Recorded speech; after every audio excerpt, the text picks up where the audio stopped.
जगाच्या पाठीवरील प्रत्येक माणूस हा 5 तत्वांनी बनलेला असतो, पृथ्वी, आग, तेल, जल आणि वायू. पण मराठी माणूस हा 6 तत्वांनी बनलेला असतो आणि ते 6वं तत्व म्हणजे छत्रपती शिवाजी महाराज. 18 ते 25, 18 ते 35 जी पिढी आहे त्या पिढीला महाराज तर माहित आहे, पण थोडा वेगळा आहे, सस्पेन्स थ्रिलरच्या रूपात मांडायचं होतं. आणि अर्थात माझ्या नजरेसमोर महाराजांचं सिंहासन होतं की त्याच्याबद्दल काहीतरी लिहिलं पाहिजे. मी जवळपास या कादंबरीमध्ये 22 विषय घेतलेले आहेत. म्हणजे इतिहास आहे, रहस्य आहे, मॅथमॅटिक्स आहे, भूगोल आहे, मानसशास्त्र आहे, मेडिकल फील्ड आहे, रिलेशन्स आहे, कुटुंब आहे, खूप साऱ्या गोष्टी आहेत. पण नशीब माझं चांगलं आहे, मी कुठे भरकटलो नाही. आणि छत्रपती शिवाजी महाराज हा धागा पहिल्या पानापासून शेवटच्या ओळीपर्यंत कधीही सुटला नाही. खासदार अमोल कोल्हे बोलतात, त्यांच्या आवाजाने ओळखलं गेलं आणि ते बोलले की मला या कादंबरीवर हिंदी सिनेमा बनवायचा आहे. आता मला त्यांना सांगताना दुःख झालं की सगळं ऑलरेडी राईट्स दिलेले आहेत, काम सुरू आहे, डोळ्यांचं ऑपरेशन आहे आणि डॉक्टरांनी सांगितले कदाचित या ऑपरेशन नंतर तुम्हाला दिसणं बंद होईल.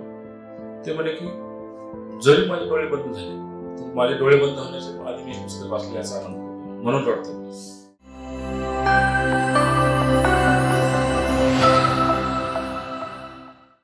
नमस्कार, मी प्रसाद मिराजदार आणि भावार्थच्या शब्दयात्री या कार्यक्रमात आपल्या सगळ्यांचं स्वागत करताना मला अतिशय आनंद होतो आहे.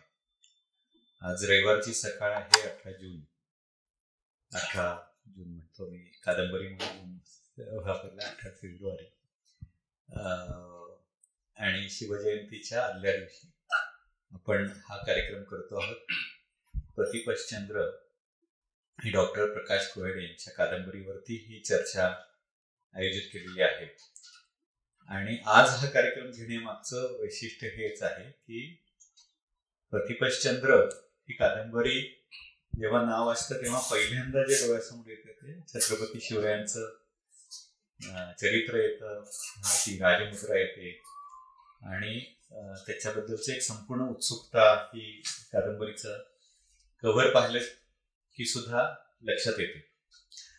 मी जून हा पहिल्यांदा चुकीचा उल्लेख कशासाठी केला, कारण कादंबरीमध्ये जे संपूर्ण म्हणजे किती परिणाम माझ्यावरती झाला हे लक्षात येईल की जून मधल्या त्या आठवड्याची संपूर्ण ही कादंबरी आहे आणि त्यामुळे माझ्या डोक्यात पण कादंबरी म्हटल्यानंतर जून महिना आला, इतका तो त्याचं रिलेशन हा इम्पॅक्ट हा माझ्यावरती पडलेला आहे.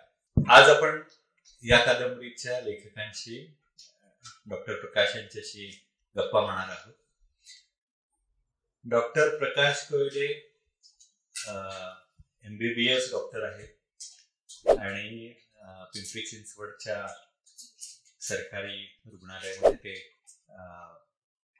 काम करतात, चीफ मेडिकल ऑफिसर म्हणून काम करतात आणि मेडिकल फील्डमध्ये सातत्याने इतक्या इमर्जन्सीला फेस करत असताना त्यांनी स्वतःचा लेखनाचा, साहित्याच्या आवडीचा हा छंद जोपासला आहे. एवढंच नव्हे तर कादंबरी वाचल्यानंतर लक्षात येतं की अतिशय सखोल अभ्यास करून त्यांनी ही कादंबरी लिहिली आहे. म्हणजे हा इतका वेळ काढणं, या पद्धतीने त्या लेखनाच्या छंदाचा पाठपुरावा करणं हे अतिशय म्हणजे म्हटलं तर अवघड गोष्ट आहे. पण त्यांनी ते खूप म्हणजे कष्ट करून कादंबरीचा आकार जरी पाहिला तरी लक्षात येतं की त्याच्या पाठीमागे त्यांनी केलेली मेहनत, अभ्यास आणि एक शिवचरित्र, संपूर्ण मराठा इतिहास, एवढंच नव्हे तर अनेक छोटे छोटे संदर्भ त्या कादंबरीमध्ये येतात. तर आत्ताचा जो एक नवीन ट्रेंड मराठी साहित्यामध्ये बदलताना दिसतोय ते म्हणजे अभ्यासपूर्ण लेखन, संशोधन करून लिहिलेल्या कादंबऱ्या आणि त्याच्यामध्ये रहस्य, म्हणजे फक्त ऐतिहासिक कादंबऱ्या म्हणजे त्याची वर्णनं आणि काय सरकन तलवार काढली, खरकन माना वळाल्या आणि एकमेकांना अशा पद्धतीचं न करता त्याच्यामध्ये वाचकांना गुंगवून कसं ठेवता येईल अशा पद्धतीचं लेखन करण्याचं खूप वेगळं सामर्थ्य या कादंबरीमध्ये दिसतं. तर मला हा पहिलाच प्रश्न पडतो की एवढ्या तुमच्या सगळ्या व्यस्त जीवनामध्ये अशा प्रकारे आपण कादंबरी लिहावी हे कसं काय सुचलं किंवा का वाटलं? धन्यवाद सर. सर्वात प्रथम मला तुम्ही या स्टेजवर प्लॅटफॉर्मवर बोलवलं. खरं तर भावार्थ हे नाव खूप दिवसापासून ऐकत होतो, की संपर्कात होतो, पण माझीही इकडे यायची इच्छा होती. तुम्हाला बोलवलं तर सर्वात प्रथम तुमचे धन्यवाद सर, आणि पूर्ण टीमचे धन्यवाद. थँक्यू. तर आता आपला जो प्रश्न होता की अशा विषयावर कादंबरी लिहिण्याची इच्छा का निर्माण झाली, सुरुवात कुठून झाली, तर माझं MBBS पूर्ण झालं 2015 मध्ये, आणि त्यावेळेस लिखाणाची आवड म्हणजे शाळेत असल्यापासून होती. वाचन बऱ्यापैकी करायचं. MBBS होईपर्यंत म्हणजे वैद्यकीय अभ्यास, वैद्यकीय शिक्षण सांभाळत बाकी लिखाण पण सुरूच होतं. पण डोक्यामध्ये एक गोष्ट होती, काहीतरी आपण वाचलंय, आतापर्यंत ज्या काही गोष्टी आपण अनुभवलेल्या आहेत. मला फिरण्याची पण प्रचंड सवय आहे. अगदी कॉलेजमध्ये असतानाही 3 दिवस जर सुट्टी मिळाली तर पाठीवर बॅग अडकून दिसेल त्या मार्गाने, दिसेल त्या ठिकाणी फिरायला जायचं. हे कुठेतरी डोक्यामध्ये जमा होत होतं आणि ते कुठल्या तरी स्वरूपामध्ये मांडायचं होतं. एक गोष्ट होती की आयुष्यामध्ये जे काही पहिलं पुस्तक येईल ते छत्रपती शिवाजी महाराजांशी कनेक्टेड असणार. तर आता त्यांची चरित्र वगैरे महाराजांची खूप मोठमोठ्या लोकांनी लिहिलेली आहे, त्यांच्या आयुष्याबद्दल लिहिलेलं आहे, प्रचंड रिसर्च झालेला आहे. पण असं काहीतरी पाहिजे होतं की जे तरुण पिढीला खेळून ठेवलं. जे 18 ते 25, 18 ते 35 जी पिढी आहे त्या पिढीला महाराज तर माहित आहेच, पण थोडा वेगळा अँगल, एक सस्पेन्स थ्रिलरच्या रूपातून मांडायचं होतं. आणि अर्थात माझ्या नजरेसमोर महाराजांचं सिंहासन होतं की त्याच्याभोवतीच काहीतरी लिहिलं पाहिजे. मग रिसर्च करायला सुरुवात केली, अभ्यास करायला सुरुवात केली, आणि मग रिसर्चमध्ये आणखी काही पुरावे सापडू लागले. महाराजांचा दक्षिण दिग्विजय हा माझ्या अभ्यासामध्ये आला, आणि ठरवलं की आपण कहाणीचा, कारण काय छत्रपती शिवाजी महाराज म्हटले की साधारणपणे 4-5 गोष्टी आपल्याला प्रत्येक ठिकाणी पाहायला मिळतात. म्हणजे शाहिस्ते खानाचा प्रसंग असो, आग्र्यावरून सुटका असो, अफजल खानाचा प्रसंग असो. तर याच्याही पलीकडे महाराजांचं जे सर्वात मोठं कार्य होतं ते म्हणजे दक्षिण दिग्विजय. आणि ज्यांचा अभ्यास आहे, ज्यांचं वाचन आहे त्यांना माहिती आहे, पण जी तरुण पिढी आहे यांचं म्हणजे खंत आहे, पण सत्य आहे की तरुण पिढीमध्ये दक्षिण दिग्विजयाबद्दल फार म्हणजे कमी चर्चा होते. तर त्यांना तो प्रसंग कळावा, आणि तोही त्यांच्या भाषेमध्ये. आणि मग कहाणीला एक रहस्यमय रूपांतर बनवलं. 450 पानांची कादंबरी आहे. एवढं लिहिणं खरं तर फार आव्हानात्मक काम होतं, एवढा मोठा विषय सांभाळणं. मी जवळपास या कादंबरीमध्ये 22 विषय घेतलेले आहेत. म्हणजे त्यामध्ये इतिहास आहे, रहस्य आहे, मॅथमॅटिक्स आहे, भूगोल आहे, मानसशास्त्र आहे, मेडिकल फील्ड आहे, रिलेशन्स आहे, कुटुंब आहे, खूप साऱ्या गोष्टी. पण नशीब माझं चांगलं आहे की मी कुठे भरकटलो नाही, आणि छत्रपती शिवाजी महाराज हा धागा पहिल्या पानापासून शेवटच्या ओळीपर्यंत कधीही सुटलेला नाही. नाही, प्रश्न नाही. त्यातलं सगळ्यात मोठं वैशिष्ट्य असं आहे की छत्रपती शिवाजी महाराजांचं व्यवस्थापन कौशल्य, या कादंबरीचा जो सगळा गाभा आहे तो हा आहे की व्यवस्थापन कौशल्य कसं होतं त्यांचं, आणि त्यांनीच कशा पद्धतीने यातले जे रहस्य आहे ते रहस्य आता सांगण्यास किंवा कादंबरी विकत घेऊन वाचली पाहिजे आणि ते रहस्य शोधून काढलं पाहिजे. पण ते जे काही रहस्य आहे ते छत्रपतींच्या व्यवस्थापन कौशल्यामधनं कशा पद्धतीने आजपर्यंत टिकून राहिलं आहे, अशा पद्धतीचा हा संपूर्ण कादंबरीचा गाभा आहे. त्याच्यामुळे ही खूप उत्सुकता आणि हे निर्माण होते. आणि दुसरा मला जो भाग वाटला की म्हणजे जो बोलावा असं जास्त अधिक हे करून की जो अंडरलाईन आहे संपूर्ण कादंबरीमध्ये, ते म्हणजे छत्रपती शिवरायांचं तत्व किंवा शिवतत्व असं तुम्ही म्हटलंय का, तर ते काय त्यामध्ये उल्लेख केलेला आहे, वाक्य आहे कादंबरीमध्ये. ऍक्च्युअली ते मी माझं पुस्तकातलं सर्वात आवडतं वाक्य ते आहे की जगाच्या पाठीवरील प्रत्येक माणूस हा 5 तत्वांनी बनलेला असतो, पृथ्वी, आग, तेज, जल आणि वायू. पण मराठी माणूस हा 6 तत्वांनी बनलेला असतो, आणि ते 6वं तत्व म्हणजे छत्रपती शिवाजी महाराज. आणि त्या तत्वाभोवती पूर्ण कादंबरी आहे. मी त्याला महाराजांना तत्व म्हटले, आणि तत्व हे चिरंतर असतात, तत्व कधी संपत नाही. ते तत्व सांगावे म्हणजे महाराजांचं प्रत्यक्षात कार्य ज्या काही गोष्टी आहेत त्या भरपूर पुस्तकामध्ये आपण आणल्या. पण हे मी गुप्तहेर खातं जे आहे, छत्रपती शिवाजी महाराजांचं गुप्तहेर खातं बहिर्जी नाईक यांना केंद्रस्थानी ठेवून कादंबरी लिहिलेली. 4000 गुप्तहेरांचे प्रमुख बहिर्जी नाईक होते. पण आजही आपल्याला आपण महाराजांचे चित्र वगैरे आपल्याला पाहायला मिळतात, वर्णन पाहायला मिळतं. बहिर्जींचं वर्णन कुठेच पाहायला मिळत नाही. पण त्यांचं जे व्यवस्थापन कौशल्य होतं त्यांचं आणि महाराजांचं दोघांनी एकत्रितपणे केलेलं, ते एवढं अचूक होतं की आजही त्याचे परिणाम आपल्याला पाहायला मिळतात. त्या काळात गुप्तहेर खात्याचा वापर करून मोहिमा पार पडणे या ज्या गोष्टी होत्या, आणि कुठेतरी त्याला तरुण पिढीची हे म्हणजे तुम्ही 13वं शतक, 17वं शतक आणि सध्याचं जे चालू आहे ते शतक, ह्या 3 गोष्टींची सांगड घातलेली. एक गोष्ट मला सांगायला वाटते की ही काल्पनिक कादंबरी आहे, आणि एक आव्हान, सर्वात मोठं आव्हान हे होतं महाराजांना समोर ठेवून लिहायचं आणि कादंबरी काल्पनिक लिहायची. इथे एकही शब्द चुकला नाही पाहिजे, कारण सध्या महाराजांबद्दल काल्पनिक कोणी सहन करणं शक्य नाही.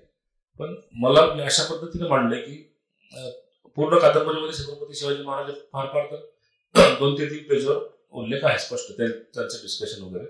पण तुम्हाला प्रत्येक 2 ओळीच्या मध्ये जी रिकामी जागा दिसते त्या रिकाम्या जागेमध्ये तुम्हाला महाराज जाणवतात, आणि हेच कादंबरीचं नाही. खरं हे कादंबरीचं वैशिष्ट्य आहे की कुठेही त्याने छत्रपती शिवाजी महाराजांचं चरित्र किंवा त्यातले प्रसंग किंवा ते लिहिले नाहीत. कादंबरी घडते आजच्या काळामध्ये, हे रहस्य शोधलं जातं, ते रहस्य हे संपूर्णपणे वेगळ्या पद्धतीने आहे.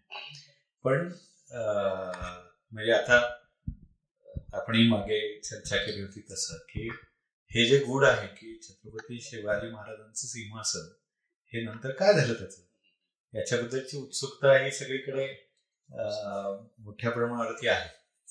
अगदी मी जेव्हा लिहायला सुरुवात केली होती तेव्हा मी त्याला धरून एक छोटस लिहिलं होतं.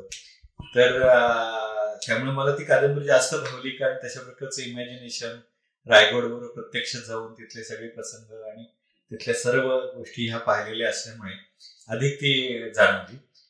पण हे घ्यावं म्हणजे विजयनगर असेल किंवा रायगडवरचा सिंहासनाचा उल्लेख असेल, हे घेण्यासाठी काही निमित्त झालं का, किंवा ह्या गुढाचा शोध घ्यावा असं काही वाटलं का, किंवा त्याच्या पाठीमागची प्रेरणा काय होती? तेच म्हणजे लिहायचं पहिलं पुस्तक हे महाराजांभोवतीच असावं हा कन्सेप्ट डोक्यामध्ये होता. आणि काय होते आजकाल सध्या प्रत्येकाच्या हातामध्ये मोबाईल आहे. म्हणजे मी येतो मूळ मुद्द्याला आपल्या प्रश्न थोडा मी सरकते बाजूला, की सध्या प्रत्येकाच्या हातामध्ये मोबाईल आहे, आणि म्हणजे 24 पैकी 18 तास माणूस जागे 18 तास हातामध्ये मोबाईल स्क्रोल करत असतो. तरुण पिढी इंस्टाग्रामवर वगैरे वेगवेगळ्या प्लॅटफॉर्मवर सतत असते. अशा वेळेस त्यांना मोबाईल बाजूला ठेवून हातामध्ये पुस्तक आलं पाहिजे हा थॉट डोक्यात होता की असं काहीतरी लिहिलं पाहिजे की मुलांनी, तरुणांनी मोबाईल बाजूला ठेवून पुस्तक वाचावं, आणि तशा पद्धतीची कहाणी त्यांना दिली पाहिजे. आणि मग सध्या एक आपल्या कहाणीचा नायक डॉक्टर आहे, सायकॅट्रिस्ट आहे, आणि तो एका मृत्यूच्या त्याच्यावर आरोप येतो, आणि तिथून तो बाहेर पडता जो काही खजिना आहे, सिंहासन आहे, तिथपर्यंत पोहोचतो. माझी एक आशा आहे की आजही सिंहासन रायगडावर असावं. म्हणजे लेखकाला एक गोष्ट असते की तुमची 100% धारणा पाहिजे, हे तुम्ही ओढून तारून असं आणू शकत नाही कुठून तरी वाचन वगैरे. मला वैयक्तिक आतून वाटतं की नाही, सिंहासन आजही रायगडावरच आहे हा थॉट डोक्यात होता. आणि मग त्याला कशा पद्धतीने आपल्याला दाखवायचं, म्हणजे आतापर्यंतच्या ज्या गोष्टी आहेत की कोणी म्हणतं जुल्फिकार खानाने ते वितळवलं, कोणी म्हणतं ब्रिटिश घेऊन गेले, औरंगजेब घेऊन गेला, अशा ज्या वेगवेगळ्या धारणा आहेत, मी या सर्वांना मोडीत काढत म्हणत नाही, पण यांना थोडं बाजूला सांगून मी माझी एक नवीन थेरी पुस्तकामध्ये लिहिली, आणि ती तरुण पिढीला प्रचंड आवडली.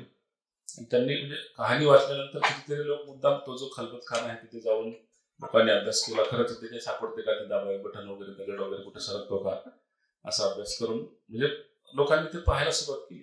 वेरूळच्या खजिन्यांचं वेरूळचा उल्लेख आहे. कादंबरी वाचल्यानंतर कितीतरी लोक वेरूळला जाऊन आले, तिथे जाऊन काही सापडते का हे सुरू केलं.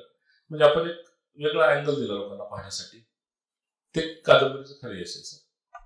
यातली काल्पनिक किती आहे आणि खरोखर सगळी बारीक सारीक माहिती जी आहे, वेरूळचं तर वर्णन अफाटच आलेलं आहे. त्यातला जो हा प्रश्न आहे तो कधी पडला नव्हता की हे एवढं टन दगड जे आहे ते नंतर कुठे गेले असतील, किंवा हे अशा पद्धतीने तयार करणं हे अक्षरशः म्हणजे जगातलं आश्चर्य आहे. तर हे नेमकं कोणी केलं असेल, वर्ण ते कसं दिसतं वगैरे.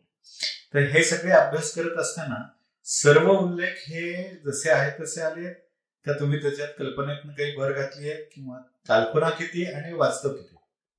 बघा, कादंबरीमध्ये ज्या ज्या ठिकाणांचा उल्लेख आलेला आहे, मग ते वेरूळच्या लेण्या असो, रायगड असो, किंवा राजभवनाखाली सापडलेलं भुयार असो, चिदंबरम मंदिर असो, जे जे ठिकाणं जी आहेत, ठिकाणं, मंदिरं, टेम्पल्स, ते सर्व काही रिअलमध्ये आहेत. म्हणजे मी माझे एक ही पण आहे किंवा केदारनाथ कादंबरी, दोन्ही कादंबरीचं माझं वैशिष्ट्य किंवा माझी लिखाणाची पद्धत अशी आहे की साधारणपणे लेखक काय करतात, स्टार्टिंग करतात आणि शेवटाकडे जात राहतात. पण त्यामध्ये काय होतं, भरकटण्याची शक्यता खूप असते. मी कहाणीची सुरुवात शेवटापासून करतो. आधी मी सस्पेन्स ठरवतो की मला इथे पोहोचायचंय आणि कहाणी मी उलटी लिहित येतो, जेणेकरून मी भरकटत कुठेच नाही. तर ती गोष्ट डोक्यात असल्यामुळं माझी काही ठिकाणं फिक्स होती. मला ही सर्व एकत्रितपणे घ्यायची आहेत आपल्या कादंबरीमध्ये. तर ठिकाण, प्लेसेस, तो प्रवास जो आहे तो सुद्धा मी स्वतः जाऊन केलेला आहे. त्या ठिकाणी भेट जाऊन देऊन 8 दिवस राहून, म्हणजे उदाहरणार्थ मुंबईचं जे प्रिन्स ऑफ वेल्स म्युझियम आहे, ते एक 8 डे क्लॉक नावाची एक घड्याळ आहे. त्याला ग्रँडफादर्स क्लॉक म्हणतात, 8 डे क्लॉक म्हणतात. तर ती भारतातील शेवटची क्लॉक शिल्लक आहे त्या काळातली. जवळपास 1680 महाराजांच्या काळातली ती समांतर काळात तयार झालेली घड्याळ आहे. ती त्याच्याबद्दल मला एका ठिकाणी उल्लेख वाचण्यात आला आणि मी काल्पनिक लिहू शकलो असतो काहीतरी. इंटरनेटवर मला तो फोटो मिळाला, पण समाधान झालं नाही सर, की काहीतरी शिल्लक राहतं, पूर्ण नाही. मी तेव्हा नागपूरला होतो आणि संध्याकाळी 4 वाजता बस होती पुण्याला नागपूरवरून, आणि बसनी निघालो. मी सकाळी 8 वाजता पुण्यात पोहोचलो. तिथे थोडा नाश्ता वगैरे केला आणि 9 वाजता बसून मुंबईला पोहोचलो. मुंबईला 2-2:30 वाजले होते. Direct Prince of Wales museum मध्ये गेलो, सदर छत्रपती शिवाजी महाराज वस्तू संग्रहालय, आणि ती वॉच दिसली एका ठिकाणी. मी जवळपास 1 तास त्या वॉचला मी निरखत होतो. पूर्ण गोल फिरून पाहिली. ते मेटल कधीच आहे, लाकूड कधीच आहे, वरच्या ज्या देवाच्या ज्या आकृत्या आहेत कोरलेल्या, ते 1 तास अभ्यास केला आणि परत पुन्हा 18 तासाचा प्रवास करून नागपूरला गेलो. म्हणजे त्या एका गोष्टीसाठी मी 2 दिवस घातले होते. पण त्यातून जे आलेलं आहे, त्या अभ्यासामुळे जे काही पुस्तकात वर्णन आलेलं आहे, तर ते फार एकदम स्पष्ट, क्लिअर आलेलं आहे. त्यामध्ये चूक कुठेच काही नाही. त्या त्या ठिकाणच्या गोष्टी त्या त्या ठिकाणी जाऊन अभ्यास केल्यामुळे ते तुम्हाला असं वाटतं की जिवंत प्रसंग आहे. आणि कहाणी त्या भोवतीची मग माझी काल्पनिक आहे. रविकुमारचा जो प्रवास आहे तो काल्पनिक आहे. पण ज्या ज्या ठिकाणाहून झालेला ते ठिकाणं किंवा ज्या वस्तू आहेत ते सर्व खरे आहेत. मग आता कादंबरी लिहायची जेव्हा तुम्ही ठरवलं की आपण ही कादंबरी लिहू किंवा काय, तर कादंबरी लेखनाचा काही अभ्यास केलात का? आणि अशा प्रकारे जर केला असेल तर तो कसा केला? कुठल्या इंग्रजी कादंबरीवरचा इम्पॅक्ट किंवा इफेक्ट आहे का? किंवा आपल्याकडचे कुठल्या लेखकांचा प्रभाव आहे का? किंवा एक कादंबरी लेखक म्हणून जर लेखक करायचं असेल कुणाला, तर तुम्ही काय सांगाल? या कादंबरीच्या अनुषंगाने बोललो तर डॅन ब्राऊन हा माझा अत्यंत आवडता लेखक इंग्रजीमध्ये, आणि तेच म्हणजे ते कुठेतरी डोक्यात होतं की मराठीमध्ये अशा पद्धतीचं साहित्य आलं पाहिजे. मराठीमध्ये सस्पेन्स थ्रिलर कादंबरी आहे, पण इतिहासातील काही धागे पकडून प्रेझेंट म्हणजे वर्तमानात काही घडते अशा कादंबरी मी वाचलेली नव्हती. तर तशा पद्धतीचं लिहावं. डॅन ब्राऊन जो लिहितो इंग्लिशमध्ये ना, तर आपलं मराठी असावं, हिंदी पण नाही, म्हणजे नॉर्थ इंडियन वगैरे नाही, महाराष्ट्राचं काहीतरी त्यामध्ये असावं.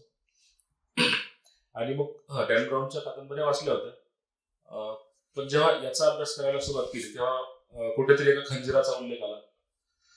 जो राजभवनामध्ये खंजिरा उल्लेख आलेला आहे, राजभवनामध्ये खंजीर सापडला. तर मग खंजिरासाठी वेगळे पुस्तक वाचावे लागले. खंजीरचा संदर्भ कुठे मिळतोय का? एक मजेशीर गोष्ट अशी की एक उल्लेख असा आहे की राजभवनाच्या खाली भुयार सापडलेला आहे. मला वाटतं 2017 साली भुयार सापडलं. ते सध्या आजही लोकांना पाहण्यासाठी उभे आहे. पण मी 2016 मध्ये लिहिलं होतं. कादंबरीचा कच्चा आराखडा जेव्हा लिहिला की राजभवनाच्या खाली भुयार आहे, हे मी 1 वर्ष आधीच लिहून ठेवलं होतं.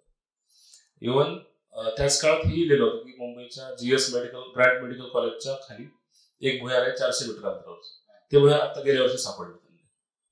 आणखी काही आता प्रत्येक भुयारासाठी मग ब्रिटिश काळातील जी पुस्तकं होती ते पुस्तकं वाचून त्यांचा उल्लेख हे केलेला आहे. आता आजही माहित नाही कधी बाहेर पडेल, पण मुंबईचं आपलं पोस्ट ऑफिसचं जे हेड आहे, पोस्ट ऑफिसच्या खाली एक भुयार आहे. इव्हन जिथे काम करणारे लोक आहेत त्यांनाही माहित नसेल की आपल्या खाली खूप मोठं भुयार आहे. अगदी 5-6 किलोमीटर अंतराचं आहे. कधीतरी येईल ते भविष्यामध्ये बाहेर. इव्हन CSTचं आपलं जे हे आहे, स्टेशनच्या खाली पण एक भुयार आहे. तेव्हा CST वरून रिझर्व्ह बँकेला जाते आणि आज हे ऍक्टिव्ह आहे. हे सगळे उल्लेख ते कुठेतरी मला कादंबरीमध्ये म्हणजे त्या उल्लेखासाठी सगळं त्याचं पुस्तक वाचायचं. तुम्ही हा अभ्यास केलाय? हो बरोबर. हो, तो अभ्यास करून कादंबरीमध्ये लिहिलेला आहे. आणि या काळात सर्वात महत्वाची गोष्ट पुस्तकांसोबतच जे आता आमची सगळ्यांसोबत चर्चा सुरू होती की बदलणाऱ्या काळानुसार माध्यमांचा वापर केला पाहिजे. तर मी फक्त पुस्तकासोबतच म्हणजे फक्त पुस्तकच नाही अभ्यास केली, सोबतच इंटरनेटचा वापर पण खूप केला.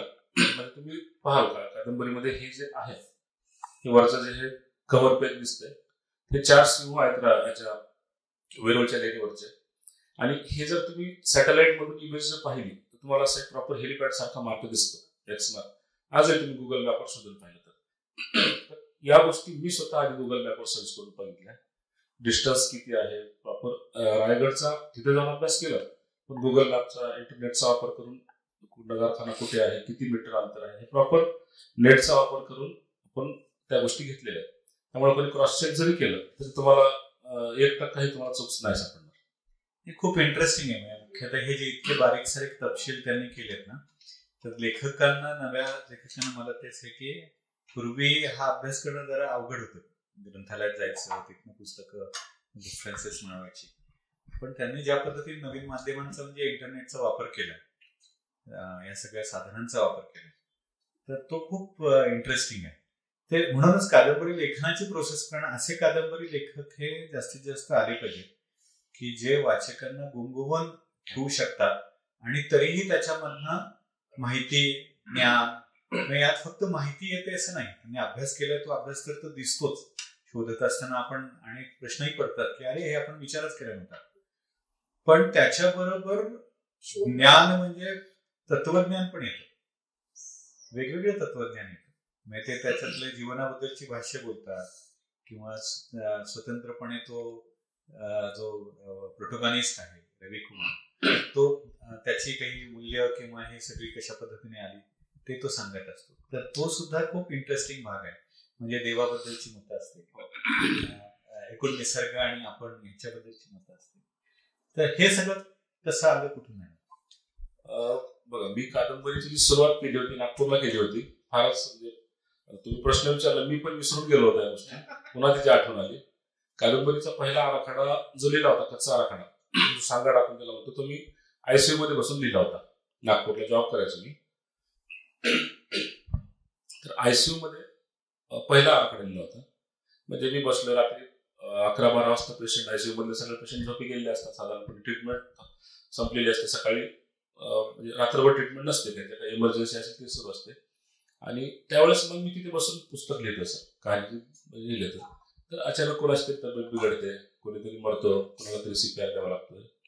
तर ते आयुष्याचं जे तत्वज्ञान जे आहे रवी कुमारच्या तोंडी आलेलं, ते सर्व त्या ICUच्या बेडवरून आलेलं आहे. एक हे पण उल्लेख आहे की आयुष्यामध्ये माणसाने फार गंभीर असू नये. फार म्हणजे सगळ्या शेवटी डॉक्टर म्हणतातच की यू आर व्हेरी सिरियस म्हणतात. तर त्यासाठी ती जागा आहे सिरियस होण्यासाठी ICU. बाकीचं जे आयुष्य तिथं पण तिथे सिरियस होऊन जगण्यात काही अर्थ नाही. माणसाला आयुष्याचा प्रत्येक क्षणाचा आनंद घेतला पाहिजे, प्रॅक्टिकल जगते वेळी. आणि मग तो जो रविकुमार सांगतो वेळेचं महत्व, म्हणजे आपलं जे घड्याळ जे आहे हातामधलं, ते घड्याळ फक्त एक टिकटिक नसून आपलं एका सेकंदाला आपण पुढे पुढे पुढे सरकतोय. हे टिकटिक म्हणजे आपलं आयुष्य असतं. खरं तर आपण फार त्याकडे लक्ष देत नाही, फार उशिरा बऱ्याच गोष्टी कळतात तेव्हा वेळ निघून गेलेली असते. म्हणून आपण आत्ता आयुष्याचा आनंद घेत प्रॉपर जगलं पाहिजे, ती रवीची फिलॉसॉफी आहे. मग मी वेगवेगळ्या नात्यातून दाखवली. त्याचा मित्र आदित्य आहे, त्याचं आदित्यसोबत बोलणं, म्हणजे मित्रासोबत मित्रासारखं बोलतो. प्रियल जी त्याची प्रियाशी दाखवलेली, तिच्यासोबत तिच्या भाषेत जेव्हा त्याला आजोबाची आठवण येते तेव्हा ती फिलॉसॉफी आहे. किंवा एका ठिकाणी मी उल्लेख केलेला आहे की आपण नमस्कार का करतो, याचा उल्लेख आहे की म्हणजे फक्त तो एक साधा एकमेकाला हाय हॅलो केलेलं नसतं ते, तर प्रत्येक बोटाचं एक त्यामध्ये हे सांगितलेलं आहे की आपल्या आयुष्यामध्ये 5 प्रकारची लोक असतात. एक आपल्या हृदयाच्या जवळची लोक असतात, जो आपण नमस्कार अशा पद्धतीने करतो. हा अंगठा म्हणजे हृदयाच्या जवळचं प्रतीक आहे. हे जे बोट आहे की ज्या लोकांनी आपल्याला आयुष्यामध्ये दिशा दाखवली त्याचं प्रतीक हे बोट आहे. आयुष्यामध्ये असे काही मोठे लोक असतात की ज्यांना आपण गुरुस्थानी मानतो, मार्गदर्शक मानतो, त्यांच्यासाठी हे बोट आहे. आयुष्यामध्ये काही लोक असे कमकुवत असतात, ज्या निसर्गाने कोणी अपंग असते, काही कोणी मतिमंद असतो किंवा काही आर्थिक अडचणी असतात, ज्यांना आयुष्यामध्ये पुढे जाता आलेलं नाही, ते सर्वात कमकुवत. तुम्ही हे एकटं बोट नाही उचलू शकत एकाच वेळेस, ते कमकुवत बोटांचं लक्षण हे आहे. आणि हे सगळ्यांचं भलं व्हावं आणि सर्वात शेवटी करायला मी स्वतः सगळ्यांचं भलं व्हावं म्हणून आपण नमस्कार करतो. हा असं छोटे छोटे बरेच उल्लेख आहेत. म्हणजे हा एक भाग झाला, पण इतरही असे म्हणजे कादंबरी वाचताना फक्त गोष्ट आपण वाचतोय असं होत नाही, त्याच्याबरोबर तत्वज्ञान पण येतं, माहिती तर येतेच, नकाशे आणि त्याच्यामुळे ती वास्तव आहे अशा पद्धतीचं पण एक फिलिंग येतं. आणि एवढे करून सगळे प्रसंग जे आहेत ते सस्पेन्स ठेवण्याचा किंवा चित्रथरारक करण्याचा असाही प्रयत्न आहे. म्हणजे प्रत्येकाच्या मध्ये कुठं ना कुठेतरी ज्याला आपण म्हणतो की क्लिक हँगर सिनेमाच्या भाषेत, तर तशा पद्धतीचे प्रसंग येत जातात की बाबा आता पुढे काय घडणार, बंदुकीची गोळी धडेल का नाही धडेल, किंवा आता हा वाचेल की नाही वाचेल. हे जे काय आम्ही वेबसिरीज मध्ये किंवा सिरियल्स मध्ये एपिसोडिक ज्या पद्धतीचं लिखाण आहे तशा पद्धतीचं पण लिखाण त्यातनं येतं. तर ही कादंबरी वाचल्यानंतर अशा प्रकारच्या काही ऑफर आल्या का तुम्हाला? नक्कीच. म्हणजे आता जग जाहीर आहेच, मी तसं सोशल मीडियावरून हे केलेलंच आहे. या कादंबरीवर वेब सिरीज बनते आणि अंतिम टप्प्यात काम आलेलं आहे. हॉटस्टार सारख्या प्रचंड मोठ्या प्लॅटफॉर्मवर ही कादंबरी येते, हिंदीमध्ये येते. 8 एपिसोड आहेत त्यामध्ये. ऑफर म्हणजे अजून पण येतात. आता एकदा सहज गावाकडे गेलो होतो मी आणि एक फोन आला, तिथून फोन आवाज आला की मी खासदार अमोल कोल्हे बोलतोय. तर मला थोडा शॉक झाला की नाही असं डायरेक्ट कोणी कॉल केला. तर त्यांच्या आवाजानं ओळखलं मी त्यांना आणि ते बोलले की मला या कादंबरीवर हिंदी सिनेमा बनवायचा आहे. आता मला त्यांना सांगताना दुःख झालं की सर मला ऑलरेडी राईट्स गेलेले आहेत आणि काम सुरू आहे त्या गोष्टीवर. पण त्यांना ही कादंबरी आवडली. असे भरपूर लोक आहेत, बऱ्याचशा प्रोड्युसर लोकांनी कॉन्टॅक्ट केला की ज्यांना बनवा वाटलं की याच्यावर काहीतरी, आणि काम सुरू आहे. आणि आनंद म्हणजे या तर गोष्टी आहेतच, पण 1-2 छोटे मोठे अनुभव पण असे आहेत की साधारणपणे एका पनवेलवरून एका आजोबांचा मला कॉल आला होता. प्रतिपक्षांना त्यांच्या हाती लागली आणि त्यांनी पहिलंच पान वाचलं. त्यांना काहीतरी खटकलं पहिल्या पानामध्ये, तो काळाभर डोह वगैरे उल्लेख आहे. त्यांनी मला ते बोलले की डॉक्टर माफ करा पण मी तुम्हाला असं बोलतोय म्हणजे ह्या कादंबरीची सुरुवात चुकीची झालेली आहे. म्हणजे ठीक आहे सर, वाचा तुम्ही कादंबरी, पण पूर्ण झाल्यानंतर नक्कीच मला फक्त कॉल करा, आपण नक्कीच बोलू. एक 10 दिवसानंतर त्यांचा कॉल आला आणि रडू लागले ते. सुरुवातच त्यांनी रडण्यापासून 2 मिनिट थांब म्हटलं काय झालं, शांत होते त्यांना. आणि त्यावेळेस त्यांनी सांगितलं की म्हणे तुम्हाला त्या दिवशी बोललो मी, याचं दुःख नाही वाटत, मी ठाम आहे म्हणजे माझ्या वाक्यावर. मला ते पहिलं पान आवडलं नव्हतं, पण माझ्या डोळ्यांचं ऑपरेशन आहे आणि डॉक्टरांनी सांगितले की कदाचित या ऑपरेशन नंतर तुम्हाला दिसणं बंद होईल. ते म्हणे की जरी माझे डोळे बंद झाले तर माझे डोळे बंद होण्याच्या आधी मी हे पुस्तक वाचले याचा आनंद होतो, म्हणून रडतो. म्हणजे अशा पद्धतीने लोकांना या पद्धतीने कादंबरी आवडायची. अगदी 10 वर्षाच्या मुलामुलीपासून ते 80-85 वर्षाच्या वृद्धांपर्यंत प्रत्येकाला हे पुस्तक आवडलं. हे माझं सर्वात मोठं यश आहे. खरंय. आणि आता ते ऑडिओ बुक स्वरूपामध्ये सुद्धा स्टोरी टेलवर उपलब्ध आहे, त्यामुळे ज्यांना वाचण्याचा प्रश्न येतो त्यांना ते ऐकण्यासाठी सुद्धा पुस्तक उपलब्ध आहे. त्यामुळे निश्चितपणे प्रवासात सुद्धा वाचायला खूप सुंदर आहे की तुम्ही ऐकत प्रवास करू शकता आणि रंगून जातो आपण, इतकी ती सुंदर कादंबरी आहेच आहे. आता हे लिखाणाला एवढ्या प्रचंड वाचकांकडनं आणि अशा पद्धतीने सगळा प्रतिसाद मिळाला आहे, तर त्यातनं प्रेरणा घेऊन आता पुढचे प्रोजेक्ट कोणते येत आहेत आणि कशा पद्धतीने तुम्ही विचार करता किंवा या पुढच्या काळामध्ये काही अभ्यास चालू आहे?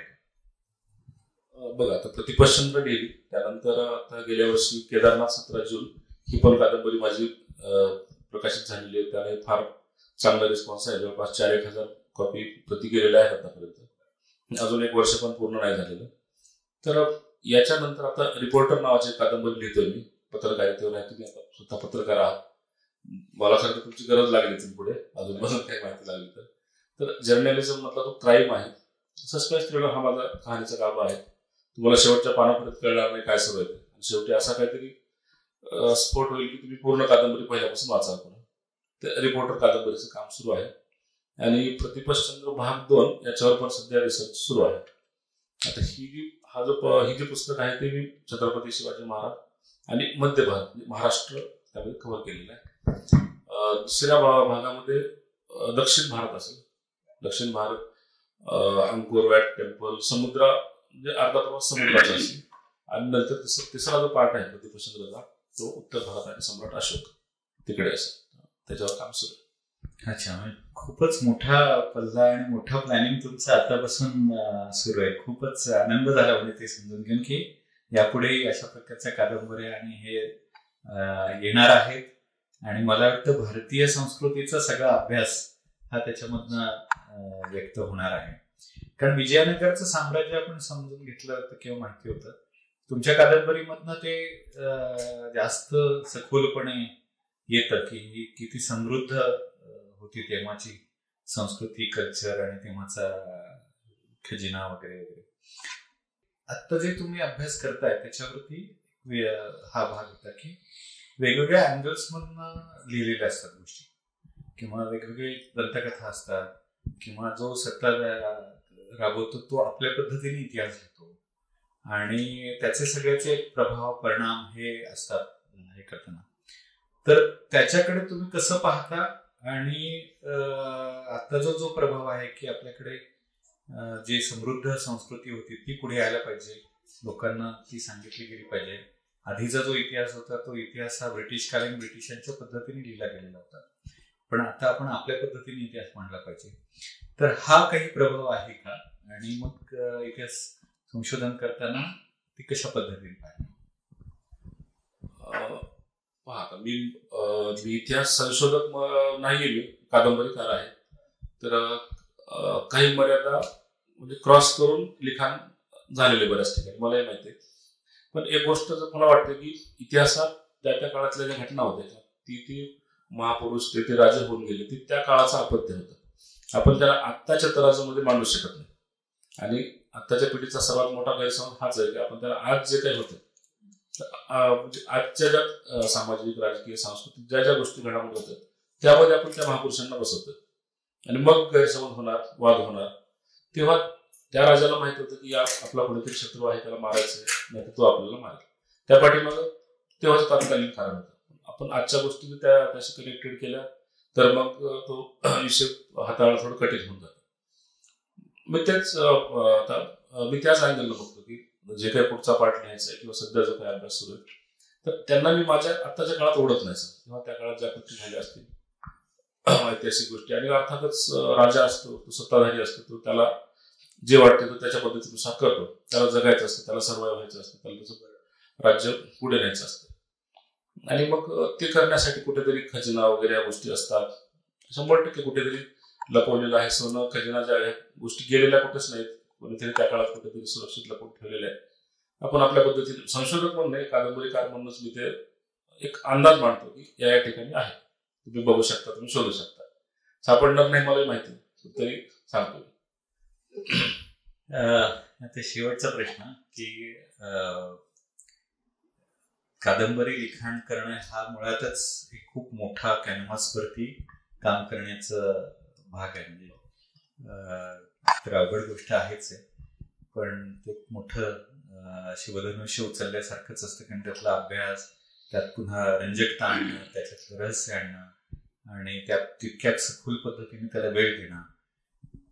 त्याच्या पुढचा तुम्ही टप्पा पण तुम्ही गाठताय की तुम्ही स्वतःचं प्रकाशन संस्था पण सुरू करताय. तर इतर लेखकांना पण त्याच्यामध्ये प्रोत्साहन देऊन किंवा त्यांना सांगून शिकवून किंवा कशा पद्धतीने पुढे प्रकाशन संस्था म्हणून पाहताय तर तुमचीच फक्त पुस्तकं तुम्ही तुमच्या प्रकाशन संस्था म्हणून करणार आहात? मी प्रकाशन संस्था आत्ताच लास्ट 2 महिन्यामध्ये सुरू केलेली आहे. सध्या तरी 6 महिने तरी माझेच पुस्तक असतील. 2 पुस्तक माझे. थोडा व्यवस्था लागली, बरोबर सर्व गोष्टी जुळून आल्या की नंतर हळूहळू नवीन जे तरुण मुलं आहेत बरेच जण संपर्क करतात की आमचं पुस्तक आहे, तुम्ही घ्या. पण खरोखरच त्यामध्ये क्वालिटी असेल. आता एक मुलगा आहे, नाव आता सांगत नाही, पण तो मुलगा त्याला प्रतिपक्षचंद्र वाचली, म्हणजे बघा या दोन गोष्टी कशा कनेक्ट झाल्या किंवा वर्तुळ कसं पूर्ण झालेलं आहे. त्या मुलांना कधीतरी छोटे मोठे पुस्तक वाचली होती. गावाकडे तो गोले लागणारा मुलगा आहे, BA झाल्यानंतर गावाकडे बुलढाण्यात आहे, शेतामध्ये काम करतो. त्याला त्याच्या वाचनामध्ये प्रतिपक्षचंद्र आली, त्याला एवढं आवडलं की तो मला आता गेल्या वर्षी भेटला होता. त्याने 50 पानांचं लिखाण करून आणलं होतं. सर म्हणजे प्रतिपक्षचंद्र वाचल्यानंतर मला लिहिण्याची इच्छा निर्माण झाली आणि मी पुस्तक लिहिले 50 पानांचा आराखडा. आणि तो एवढा सुंदर लिहिला, त्याला मी शब्द दिला की तुझं पुस्तक मी छापतो म्हणून. आणि मला ते या तोडीस्तर वाटतं सर ते पुस्तक. तरुण जे आहेत ते त्यांना 100% घेणार, नवीन प्लॅटफॉर्म देणार आणि बघू अजून भविष्यात काय काय होतं. धन्यवाद.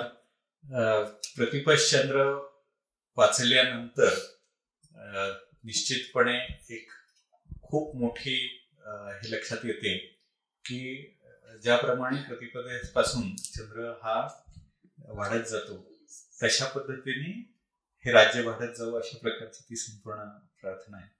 तशाच प्रकारे ही वाचल्यानंतर एक जाणवतं असं की आत्ता आपण मराठी साहित्याबद्दल पुढे काय होणार याच्याबद्दल असं सगळं बोलत असताना मराठी साहित्यामध्ये कादंबरी लेखनामध्ये इतके वेगवेगळे प्रयोग होत आहेत आणि मुख्य अभ्यासपूर्ण पद्धतीने हे सगळे मांडले जात आहेत. आणि एवढ्या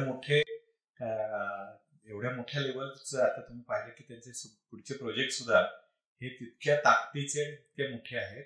आणि ते स्वतःच नव्हे तर इतरही लेखकांना प्रोत्साहन देऊन अशा पद्धतीने नवीन प्रकाशने यावी म्हणून धडपड करतायत. तर या सगळ्याचं आपण स्वागत करायला पाहिजे. आणि मला निश्चितपणे आशा वाटते की ज्याप्रमाणे प्रतिपदेपासून ह्या सगळ्या याची सुरुवात होते तसे मराठी साहित्याचं पुढचं भविष्य हे निश्चितपणे उज्ज्वल आहे. आणि आपण इथे आलात ह्या भावार्थच्या गप्पा शब्दयात्रे हा कार्यक्रम हा छान पद्धतीने यशस्वी केलात, त्याबद्दल धन्यवाद. धन्यवाद सर, मला तुम्ही इथे बोलावलं आणि अगदी माझी मुलाखत कशी झाली माहिती आहे, तुम्ही फार छान बोललात याबद्दल तुमचे खूप खूप धन्यवाद सर. चला, शिवजयंतीच्या सर्वांना हार्दिक शुभेच्छा.